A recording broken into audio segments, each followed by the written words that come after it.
시간에는 상황에 따른 문서 작성 방법에 대해서 알아보도록 하겠습니다. 우리가 지난 시간까지 문서 작성의 일반적인 절차와 원리에 대해서 알아봤는데요. 하지만 일반적인 절차와 원리를 알고 있다고 하더라도 내가 작성해야 되는 문서 종류라든가 상황에 따라서는 실질적으로는 다르게 그러한 원리나 절차가 적용이 될 수가 있습니다.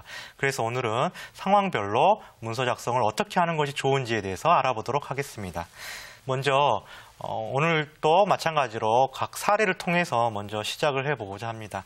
보시는 사례는 한 컨설팅 회사에 근무하는 한 직원이 제안서를 작성해서 제출하는 그런 상황에서 발생할 수 있는 경우인데요.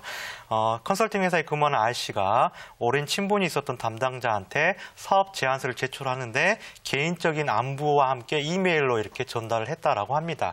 그랬는데 그 회사에서는 전체 컨설팅 회사한테 수집한 그 자료, 이메일을 바탕으로 해서 제안서를 평가를 하게 됐는데 그 제안서를 평가하게 하는 관부 회의에서 개인적인 내용이 들어있는 R씨의 그 제안 내용을 보고 그 제안에서 떨어졌다라고 이렇게 합니다.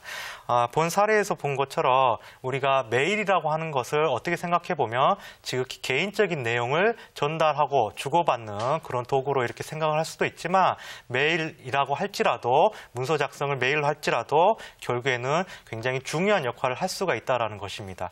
이 R씨 사례에서는 그 제안에서 떨어진 이유가 문서 제안서를 잘 작성했음에도 불구하고 개인적인 내용을 메일로 작성했기 때문에 전체 회의에서 그 제안서가 탈락하게 된 그런 경우인데요. 우리도 흔히 메일을 작성함에 있어서도 어떤 형식이나 격식을 갖춰야 되는지를 잘 생각해 볼 필요가 있다는 점을 사례에서 시사를 하고 있습니다.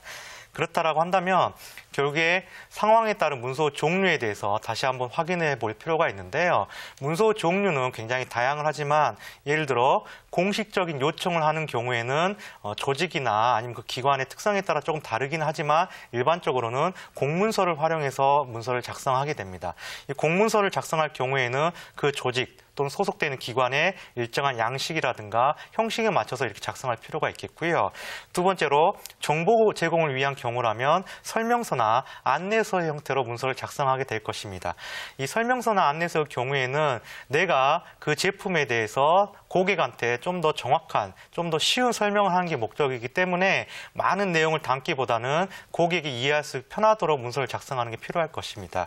세 번째로 명령이나 지시가 필요한 경우에는 업무 지시서라는 것을 활용하게 될 텐데요. 이 업무 지시서를 작성할 경우에는 실질적으로 기한이 언제까지이고 어떤 업무를 해야 되고 무엇을 종료해야 되는지를 명확하게 작성을 해주는 게 필요할 것입니다.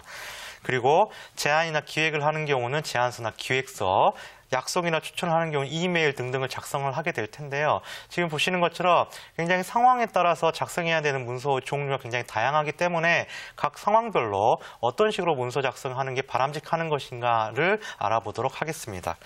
먼저 첫 번째로 이메일인데요. 이메일은 앞서 사례에서도 말씀드린 것처럼 과거에는 가족이라든가 아니면 친구 사이에서 개인적인 정보, 안부를 묻고 받는 수단으로 이메일이 많이 사용이 되었습니다. 하지만 실제 조직에서, 회사에서는 이메일이 업무 처리 중요한 수단으로 활용된다는 점을 강조하고 싶습니다. 예를 들어서 회사 안에서 업무 지시를 할 때도 이메일을 활용하기도 하고요. 정보를 공유할 때도 활용하고요.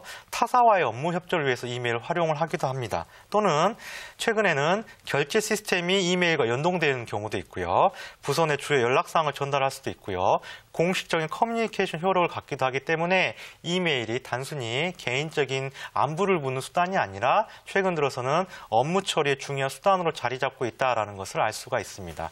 특히 최근 들어 조직에 따라서 어떤 기업에 따라서는 이메일을 밖으로 이렇게 주고받지 못하게 하는 경우도 있는데요. 그 이유는 바로 점점 이메일을 통한 업무 처리가 중요해지고 있기 때문이다라고 확인할 수가 있습니다. 그 사례를 조금 더 구체적으로 살펴보면요.